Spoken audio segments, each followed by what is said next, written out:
Hello, salam, shalom, namaste, sat sri akal, aloha, hola, ciao, bonjour, Puna, and privyet. It's really, really good to be with you again, and I know you'll be so happy you've joined us today because we have a very special guest, and it's Dolphin Kasper, who's a relationship coach and educator, and I'm so excited to have you with us, Dolphin. Welcome. Thank you so much, Samia. It's a pleasure to be here, and I'm looking forward to getting into the conversation. Yes, me too. And actually, before we jump into our topic for the day, will you please tell us more about who you are and what you do? Yeah, so I support people in deep change on the relational level, and I include three levels of change. So there's the inner world, the intrapersonal change, which is all about relationships. And in spite of us thinking that we're this singular person, we're actually made up of all these different parts and voices, and we can learn how to coordinate the communication inside in a way that makes it harmonious and enjoyable to be alive. There's the interpersonal space of communication and relationship, which is between us.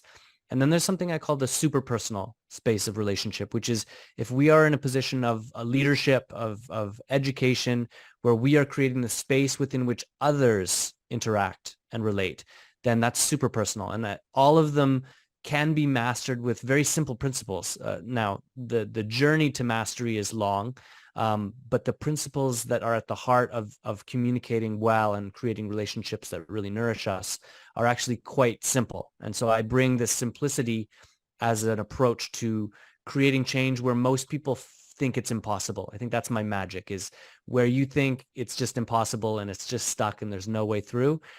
That's where I can do my magic and create the possibility for people when they don't see it themselves. I love it. That is so cool. What would you say is like one of the biggest challenges that clients you're working with have where they feel like, oh, this is impossible, and you're able to step in? Yeah. So, I think we all want a life that is enjoyable, Mm, but we actually want more than that. When we start to explore a life that just is about enjoyment and isn't connected to meaning, we get very lost as human beings. So what we want is what we want is a life that's deeply enjoyable and satisfying while being deeply meaningful. yeah. And I think a lot of the struggles that people have in their lives is that they are disconnected from a sense of meaning.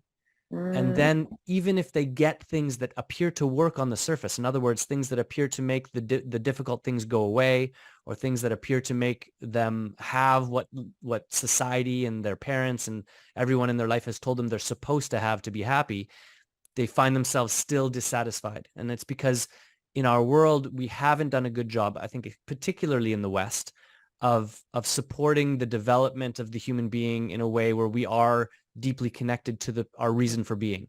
And so that's one of the things I support people with, is a reconnection with a reason for being that can properly hold the joys and the difficulties of life. mm. You are speaking to the right people here. Ah, I so agree with you. I so agree with you. I mean, as a happiness expert, I talk a lot in my work about there's different kinds of happiness, and most people are only focusing on one type of happiness, that is actually more about outer stimuli in terms of, okay, you get the good job, you get the house and car or whatever else you think you need to make a good life. But that is, I mean, that provides some pleasure, that provides some comfort, that provides some ease. There is a certain kind of happiness you can receive from that. But there's so much more, like you were saying, Dolphin, and what people will oftentimes neglect is that those inner sources of happiness and the causes of inner happiness, and definitely where you get your sense of meaning and purpose in life is a huge source.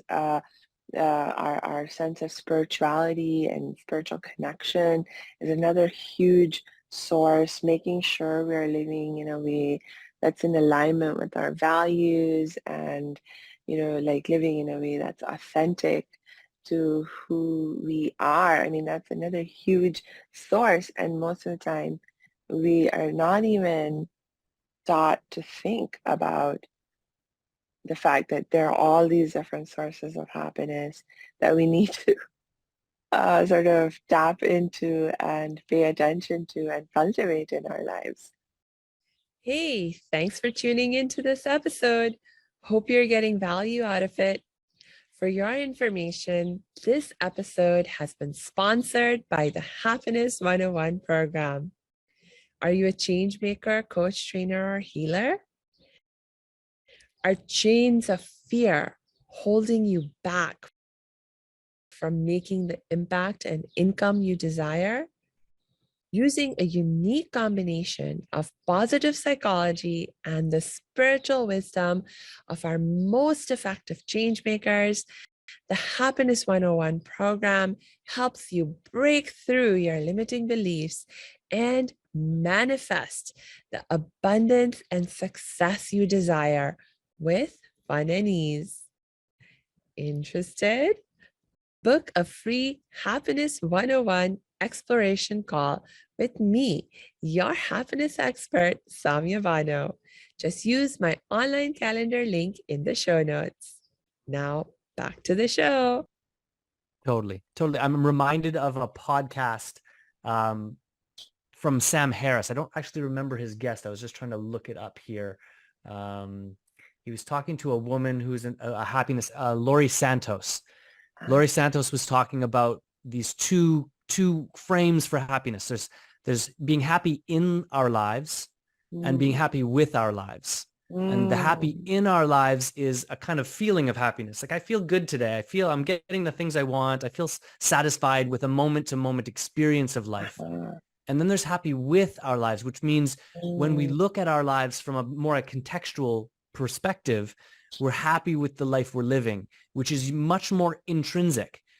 I can be happy with my life in spite of the natural ebbs and flows of the moment-to-moment happiness I feel in my life. And I think that shift of perspective around these, like you say, these kinds of happiness we can experience is so important for us. Otherwise, we're always chasing the next happy moment, or more accurately, if we think there's a better way to feel, we end up fighting against life when it appears to be bringing experiences we don't want. And just for anyone that's trying to create a life that is just always really happy, it's a losing battle. Life is going to win that battle, but we can create a context for our lives where we're happy with our lives as it does what life naturally does, which is it goes up and down and to and fro and brings us all the flavors. Yeah. And actually, it's interesting. I guess partly because this is the work that I'm in, but also because this is just an important aspect of our lives. Like I have these conversations so often. Just yesterday, I was having this conversation with one of my sisters and my aunt, and we were talking about mentoring a young man that has come into our lives. And, he's immigrated to America. His English skills are still not very good. So, he has a lot to learn. And we were talking about, well, what can we share with him in terms of what to do, how to go about learning and making a good life for himself here. And, um, one of the issues that came up is like, okay, you have to be practical. You have to be practical about life and um, learn the things that are going to help you practically succeed. And of course, I'm like, of course, I never deny that. I never deny the having to deal with the practicalities of life in terms of you have to make the money you need to pay your bills, to pay your rent, etc. And at the same time, we can always have that consciousness and awareness that we can strive to accomplish these goals in a way that we're not compromising our inner peace and happiness. Right. Why do we believe or think that those two things have to be in competition or as if they are contrary goals? Mm. Um, I say no, they're not contrary goals, and we can walk both of those intents together. Yeah. Yeah, beautiful. It makes me think of what we were talking about just before we pushed record, which is how do we infuse life with a quality of playfulness? And I think for Yes. a lot of people that relate to life as a struggle, that's going to feel very alien to them. Like that Mm, doesn't make sense. How can I make a difficult life playful? yeah. But I will bring it back to this idea of context. If you know that your reason for being is connected to something that is far beyond your personal life, like there's something of deep value that your Mm, life is about, that you are in service to, and not only are the difficulties in your life not at odds with that playful exploration of that purpose, that when we really get honest, we know that the difficulties are the ones that they're the moments of life that bring most value, most mm, perspective, most meaning to our lives. They grow us the most. They make us most capable of bringing our own gifts and the discoveries that we've made into the world and sharing them with others. So again, I think that for anyone out there that's listening, that's feeling stuck, that's feeling hopeless, that's feeling like life is just an endless struggle, there are answers for you in recontextualizing what your life is about and recontextualizing what it means to have a difficult time in any given moment. And yes. and if you don't resonate directly with what I'm saying, but something in you knows that I'm saying something that's true, what you're going to want to do is to find people in your life that you can connect to directly, in real time, that have a perspective you don't yet have. Because in a Uh-huh. real way, what our relationships are about, most fundamentally, they're about sharing perspective. They're about sharing context. Yeah. When you're around someone that has a deep, broad, meaningful context for their lives, something in you relaxes. Something in Mm, you feels seen and heard, and something in you reconnects with a reason for being that you might not have felt for some time. So the value, if you are hearing me and you kind of agree somewhat with what I'm saying, is for you to make sure that the people that are around you, the people you're spending most of your time with, are supporting and inviting you to continually expand and deepen and make more meaningful the context you've created for your life. And mm, what will naturally happen as that context comes into reality is you'll take on more of a sense of humor, yeah. more of a lightness, more of a levity, and more of a playfulness, even when life gets hard, because you know that these hard moments are some of your greatest opportunities to play in the space of Mm. life and to grow in the space of life. Yes. I really appreciate this perspective that you're sharing, Dolphin. It makes me think about a moment. Um, I was working with one of my spiritual mentors, and we were learning a form of open heart meditation. And with this open heart meditation, it's basically like a prayer that you do um, uh, where, first of all, you actually um, ask for, peace and happiness and so forth for yourself, and then also for others. So in that way, it's actually sort of similar, I guess, to the loving kindness meditation that may other people may be more familiar with. The loving kindness meditation, um, uh, for some reason, has, especially I find in America, has become like one of those, like even in research and positive psychology and meditation and so forth, a lot of the research done, they utilize the practice of loving kindness meditation and so forth. But in any case, that's not the point. The point is this open heart meditation. So there is a theme of forgiveness in the open heart meditation that we practice.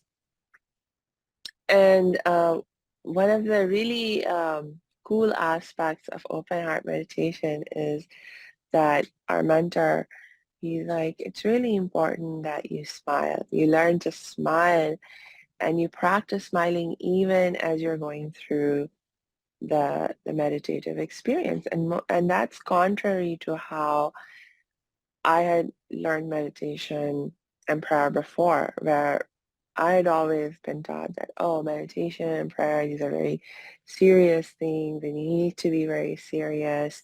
Because if you're not taking it seriously, then, I mean, you're somehow being disrespectful. Mm. But uh, my mentor, in this case, he's like, no, actually smiling, being happy is really, really important and key. And it's interesting, like there's this the first few times that I did the open heart meditation and we came to these parts about forgiveness, especially in terms of asking for forgiveness for things that we have done, where we realize that we were unjust or we mistreated someone. We're like, how can am I supposed to keep smiling through that part too? I mean, that's so serious. And, shouldn't I be feeling sorry and remorseful? And doesn't that mean I shouldn't be smiling? Like, isn't there something wrong with that? And my mentor's like, no, no, actually keep smiling even through that. Ah, that was just like such a profound shift for me in perspective and to understand why he was leading us that way and how that even makes sense. I mean, what would you say? It's like, like even literally yesterday, when I was saying, we cannot put aside our need for happiness and inner peace and our quest to be successful in life.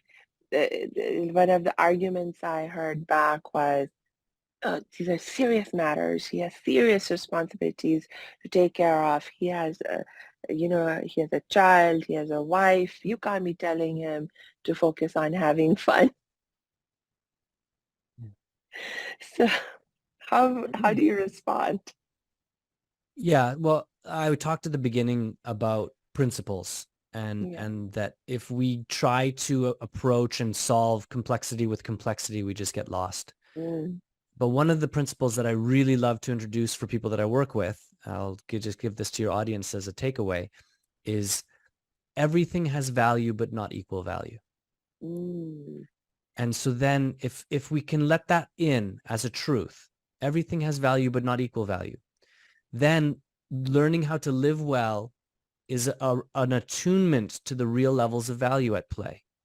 Because we mm, could easily imagine a moment when something important is happening and the idea, the kind of heritage of seriousness and solemnness and stoicness is rich in the environment, and that's just what you do. And I could imagine in an important moment people losing touch with the humor and the lightheartedness that's actually of more value than the tradition of being a certain way. uh, And so then we trade in this real value, like a child at a funeral who is in their joy, and then someone tells them they shouldn't be. mm, You can just see right there we've made a mistake around what the environment of saying goodbye to a loved one is about. It's not in the absence of play and joy. It's that it also will include grief in its rightful time. And so then we can start to see where might we be missing the mark around the levels of value. So I just gave an example where we're too solemn. But there's also a place where something needs care and attention and has a high level of importance, and we treat it as something frivolous. There, now mm, we've just made a similar mistake on the other side of the spectrum. We've taken something that's of high value and we've devalued it.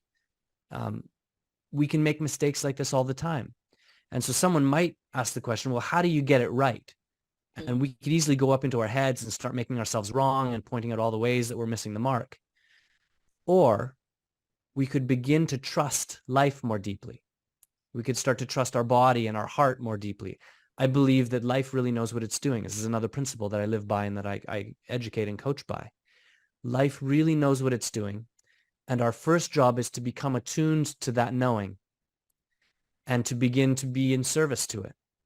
And so as we start to approach life where life actually is offering the answers to us, not through our intellect, not through good ideas we have in our head, but deep senses and clarities we have in our heart and in our body, and that the mind becomes a servant to that. We start to recognize that a certain way of being, a certain authentic expression, life is actually calling for that in this moment. And sometimes it's going to come through as an effortless flow. And sometimes it may involve some effort and some challenge. But when we're clear, the challenge is no longer an issue. The difficulty or the sense that it's not going to go quite perfectly isn't an issue anymore because we're feeling called. We're feeling called by the real clarity and knowing of life to show up and be and do something that has real value in it. And we're willing to trade other things like maybe momentary comfort for that deeper value. And as we do, the real and rightful ease and joy of life starts to flood through. So now in moments where we're meant to be totally at ease, we can actually be at ease. Instead of like most people, when ease starts to come, they're so used to being stressed. They're so used to being tense in relation to life that they'll create a reason to be anxious or in tension, even though the moment is actually calling for them to be totally relaxed. So to me, it's about a kind of listening and alignment with life. And there are techniques like meditative practices that can reacquaint us with that clarity and that knowing and learn how to live that way in a way that maximizes our sense of well-being and joy and happiness. Yeah, I think this reminds me of saying, I think it's supposed to be Albert Einstein who said it, but it might be someone else. But the saying that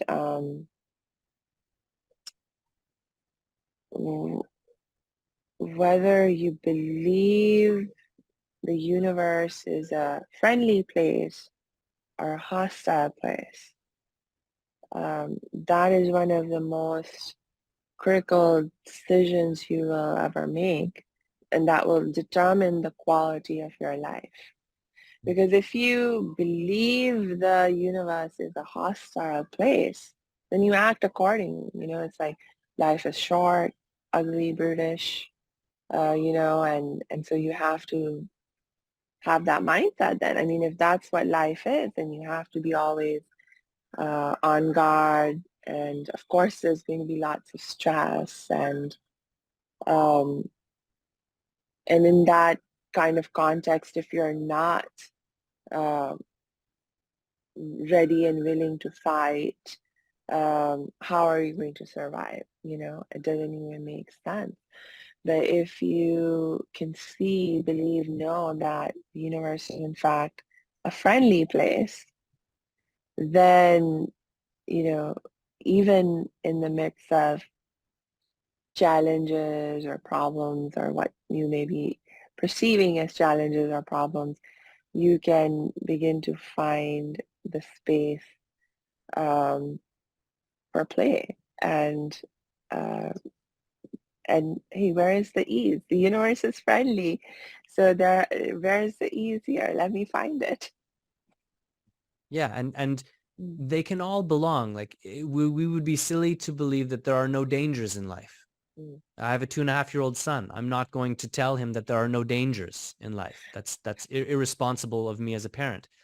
But if my overall way of being with him is that there's always something to worry about, there's always something to be scared of, what I'm telling him is fundamentally life is dangerous and scary and you should always be on guard.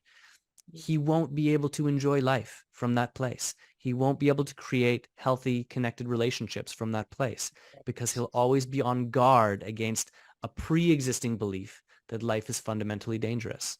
So again, it's about levels of value. Everything has value, but not equal value. Yeah. Can we come to a place where life fundamentally is a place within which life wants to occur, where life is being called forward into its next iteration of expression and joy and well-being.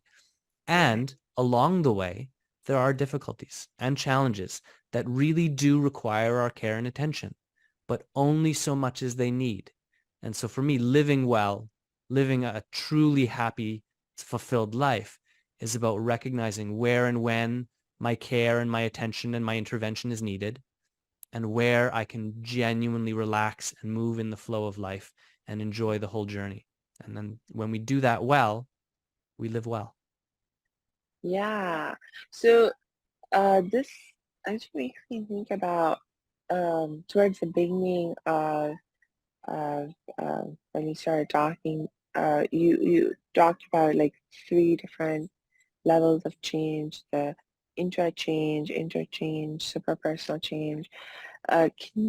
So everything that we've been talking about, um, can we sort of relate that back to these different levels of change and like how to apply this, let's say this idea of playfulness Yeah. and ease?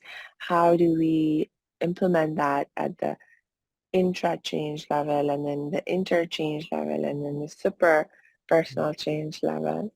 Got it. What I would like to do, I'll talk a little bit about the intrapersonal change, this inner change of an individual, and the principles there are actually transferable to the other Mm, levels, the interpersonal and the yes, superpersonal. So if we want to think about someone who has a lot of inner conflict, what's happening there is that there are differentiated parts of them that are at odds. They have their own sense of themselves. They have their own agendas and interests. They have their own sensibilities, sensitivities, aversions and attractions, things they like and don't like. yeah. And they're in a space within which they have to relate with one another. Inside of you, those parts have to interact. There is Mm, no way around it. yeah, And we can take on essentially what we really are is the container for those parts, but not a yeah, static container, not just like an empty space. We are a living environment within which these parts interact. And the way we create our environment for them changes how they relate. So there's a beautiful psychiatrist and educator and author named Daniel Siegel. And he talks about integration, which is a word I use a lot. And I use it interchangeably with the word healing. I believe healing and integration are the same. wow, His definition of integration is when differentiated parts become collaborative and coherent in their interactions. uh-huh, So that's my rewording of his definition. okay, So for that to happen, what needs to happen is the parts that are currently at odds, the parts that currently see one another as enemy or yes, opposition, yes, need enough room to breathe and be and communicate so that the underlying needs that didn't get met in our past can be expressed and known by the other. And in uh-huh, that space of more deeply knowing one another, they start to see how and where they're actually on the same team, and how and where their desire to reach and stretch to meet one another's needs makes them both stronger, makes them both more connected, and makes them both more integrated. And so the intrapersonal transformation starts with our willingness and ability to create a bigger, warmer, more loving space within which the parts of us that are hard to be with can be as they mm, are, can express themselves as they are, and can begin to learn how to integrate their relationships with the other parts inside of us. And so yeah, there's lots of complexity and detail to how that communication can most effectively happen. That's the right, core of my work, is teaching people how to do that. yes, But once we learn the principles that most facilitate that interaction and integration, it starts to yeah, mostly happen on its own. And when we master that internally, the intrapersonal, we actually have the blueprint for interpersonal. We now right, know that this one across from us is just like one of those other parts, and they have yeah, their own perspectives and needs and values and right, wants and desires.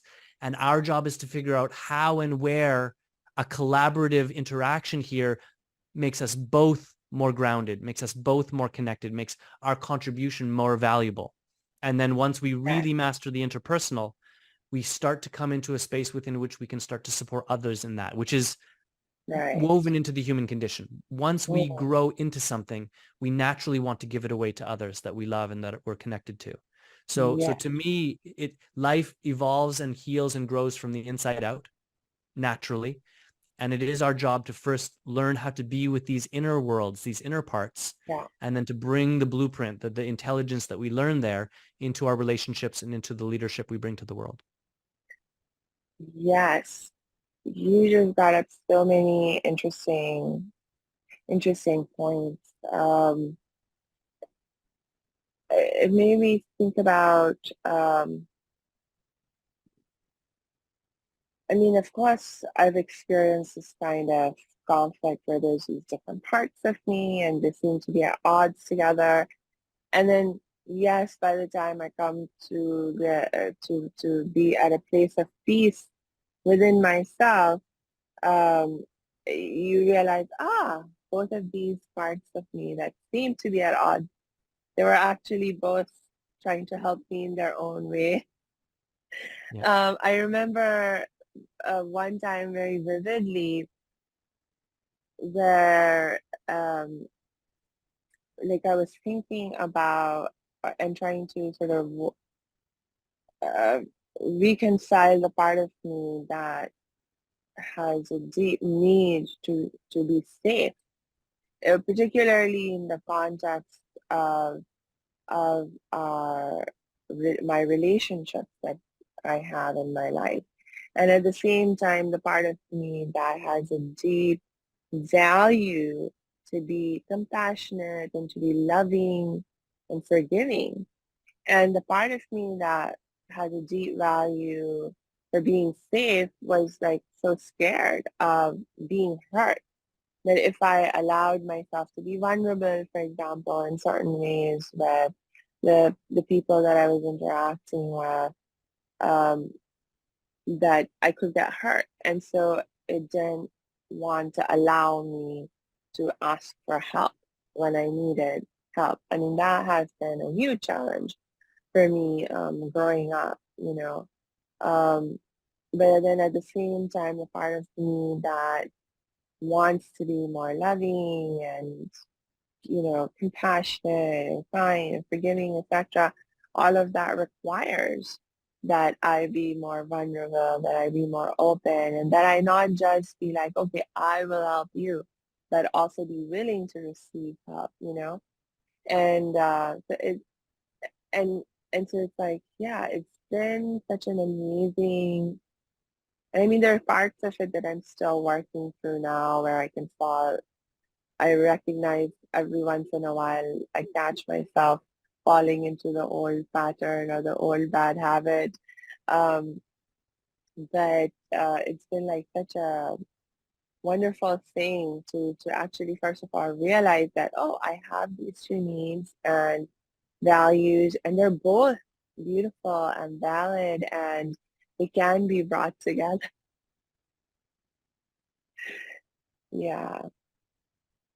Mhm. Yeah. And I mean, you bring up such an interesting point around when we approach a moment and our existing conditioning kind of flares up. And Mm. often the unresolved, unintegrated conditioning of our past is an overcompensation. Something happened, it was very painful or difficult, Yeah. and we created a bunch of solutions, quote Yes. unquote solutions for that difficulty. And Yes. it's not that those coping mechanisms are wrong or bad. We Mm. need them, but we need them in the rightful proportion at the rightful time. And that's something that we tend not to be so good at. We tend not to be good at reading because so much of it is unconscious and very compelling on the level of experience. We feel fear or we feel anger, and that ends up informing. The fear or anger grabs the wheel of the car. Our real job is to recognize our tendencies, to cultivate more awareness and presence, and to begin making difficult decisions when our kind of visceral sense is to do A, to start to stretch and go, okay, is A really the best thing to do here? Yes. And we start to stretch into a broader, deeper awareness of the moment Mm. and say, because it might be that the coping mechanism you used in the past is exactly what you need right now. Mm. But because of how we've been conditioned, usually not. Yeah. Usually we're wrong. Usually we overcompensate, and much Mm. of life gets lost in that overcompensation. So again, like to start to recalibrate, to start to attune to what life is calling for in spite of the volume of our reflexive reactions. And as I mentioned earlier, the best way to learn this is to be around people who know how to do it, to be around people who are sincerely exploring the journey of learning how to do it. So for those Mm, of you that are listening, this is within you to learn. This is within you to master. And it requires that you begin to allocate time, energy, and resources around the things that really matter most. And of all the things in our lives, relationships are on a very short list of the most important things. mm. Yes, I agree with you. In fact, that might even be the essence of what life is all about. I mean, all of life is about us being in relationships. First of all, like you said, with ourselves and then with other people, but then also all aspects of our world, our environment, our universe. It's all about, being aware of how we are relating and, where the friction and stress points are in the way that we are relating and, working to ease those and ease those ideally, I think, through introducing some playfulness into It's the whole incredibly helpful. process. Yeah, Yeah. yeah. Mm, yeah. And I love the what you said about, if you can start by working on your relationship with yourself, it actually then becomes like a transferable skill in terms of your relationship with others and so forth. And I think that was one of the most helpful lessons for me to also have learned, particularly in the context of forgiveness in my relationships, because, there are relationships we have with other people where we feel so hurt and so violated by the other person that we're like, this is completely unforgivable. How can you even begin to think about forgiving something like that? And I know, like, as a survivor of child sexual abuse, I have held that perspective with so much passion and sense of, righteous indignation and anger and so on and so forth. Um, and it was, um, and I didn't even think that it was a problem for me to hold on to this perspective that no, there are some people who are just so bad and so evil that they deserve to suffer, they deserve to be punished. I didn't even think that there was a problem in that perspective until I realized how that anger and that judgment was actually not remaining confined to just that person or those Mm. specific persons that I perceived to have, hurt me in that horrible way. But it was sort of starting to affect all of my relationships. And it was like, and so then I'm like, oh my God, if I really want peace in my heart, in my life, I have to learn to forgive. And then, so then I have to be willing to create some change around this attitude. And it was just so difficult for me to even begin to imagine how it was even possible until I learned to realize and recognize how I, in fact, had already done that for myself in terms of reconciling with parts of my own self that I had at one time hated and not been very loving towards. And so I realized, oh, if I can do this for myself in terms of reconciling myself with parts of me that I hated with so much passion and so forth, then there is also a path to do that in the context of my relationship with other people.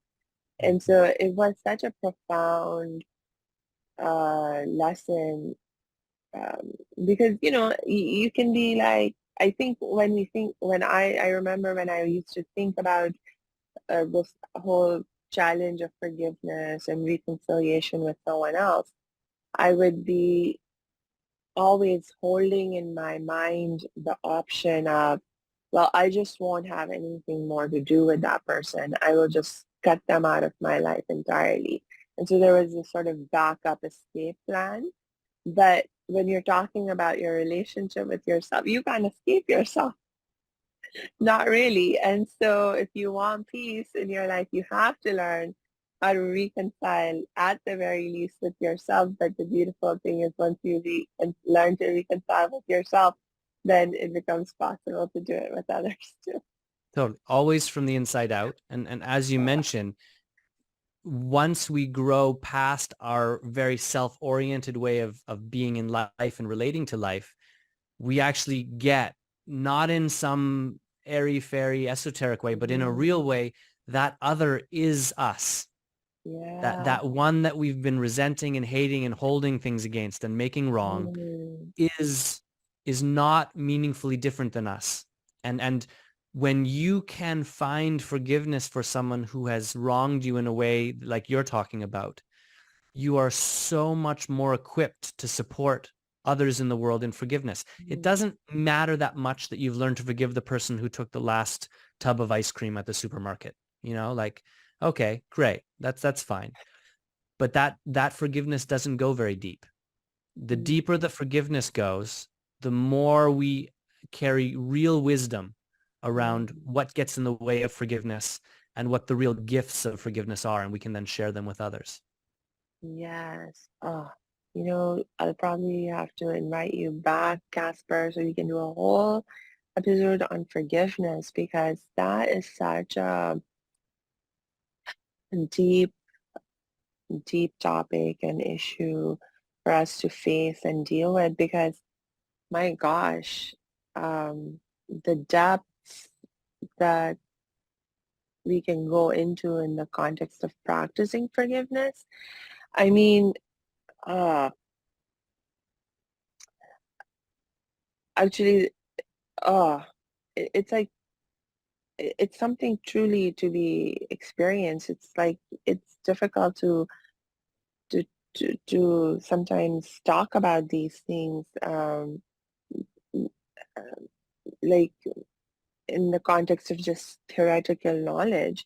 It's like Mm-hmm. if but you really need to tap into the experience and the practice of it to really understand the issues at hand because um I mean, like, for example, in the context of my being a survivor of child sexual abuse, the relationship that I've had with the practice of forgiveness, it's already been like I've been working on it for 30 plus years in my life.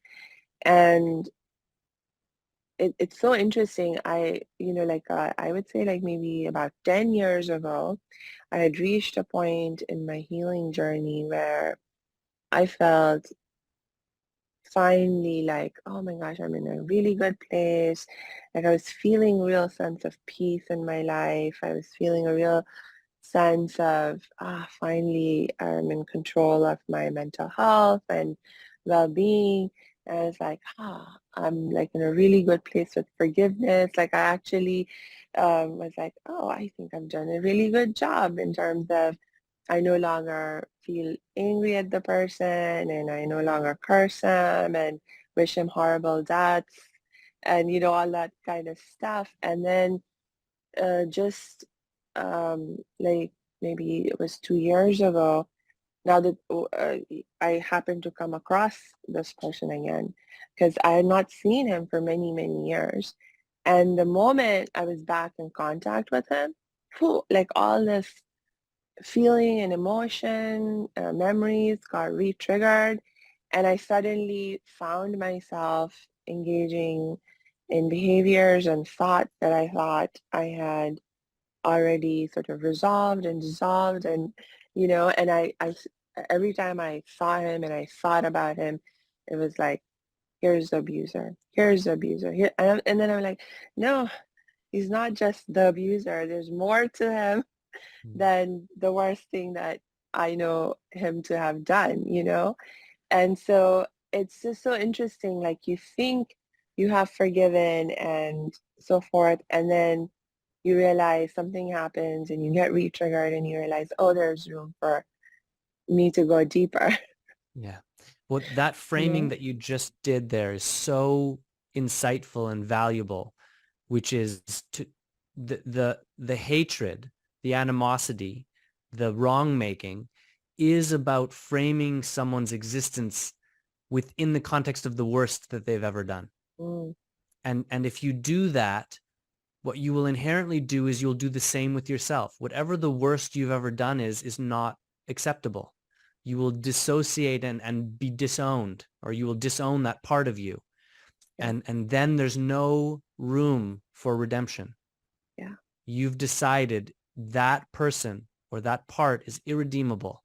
And yeah. now, in a real way, your life is on hold.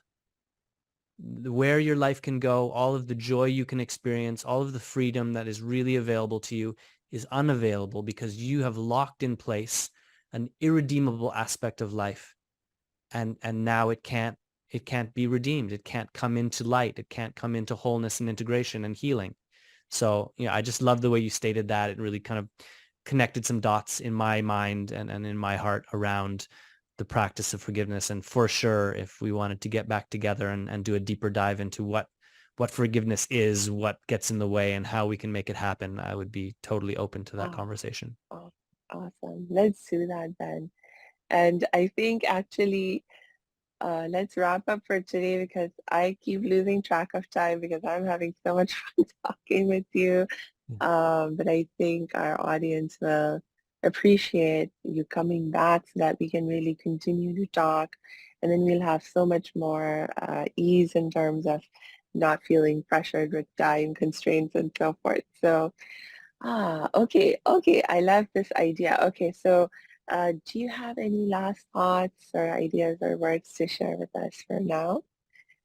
Yeah, I think sometimes when we listen to a talk or new information comes in and things light up, we get these aha moments and then our mind kind of gets in and maybe gets confused or we start to tell an old story. What I would encourage people to do is if something landed, it feels like it did. This was a really lovely conversation. Then just enjoy that. Enjoy that something touched you, that something made sense to you, that something inspired you. Let that be there. This is a recorded podcast, so you can come back and listen to it again. Try not to let your mind, especially the conditioned way your mind works, come in and kind of muddle or distract from your enjoyment of this conversation and whatever way in which it nourished you or brought light to something that's important to you. Enjoy that. And I would say pick one thing. Pick one thing that you'll dedicate the rest of your day to that will bring more ease, more happiness, and more joy into your life. And maybe tomorrow you do the same thing, and maybe the next day you do the same thing. Sometimes just little adjustments each day over time actually make a massive difference for us. Mm, ah, you just dropped another amazing pearl of wisdom. We could do a whole other episode about. Thank you so much, Dolphin. I really appreciate you coming today and sharing all of that wonderful wisdom with us. And I look forward to having you come back. And in the meantime, for all of you who are listening, I just want to remind you to check the show notes because we will be dropping Dolphin's links in there so you can connect with them and continue to learn more. And yeah, until we connect next time, I just wish you lots and lots of peace and joy.